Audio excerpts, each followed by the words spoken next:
Phone নিয়ে এক বৃদ্ধা এসে বললেন, দেখুন তো আমার ফোনে কি সমস্যা হয়েছে। অনেকক্ষণ চেক করে বললাম, কই, কিছু সমস্যা হয়নি তো। বৃদ্ধা চোখে জল নিয়ে বললেন, তাহলে আমার ছেলে দুটোর ফোন কেন আসে না আমার ফোনে?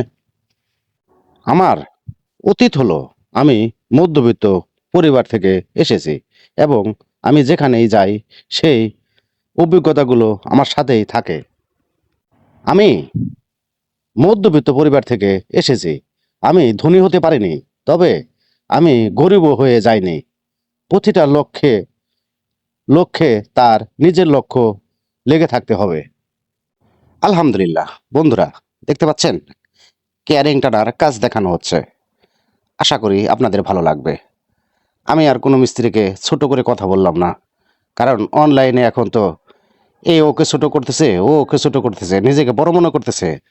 কিন্তু না, তুমি যে কাজ করো নিজে মতো করে করো, অন্যকে ছোট করে নয়। অন্যকে ছোট করে নিজে বড় হতে যেও না। এমন এক সময় আসবে, স্লিপ কেটে তোমার মাজার হাড় ভেঙে যাবে, বুঝছো? তাই এটা ও এটা ওটা বাদ দাও। নিজে কাজ করার জন্য নিজের বুদ্ধি মেধা খাটাও, অন্যকে ছোট করে বড় হতে যেও না, বুঝছো?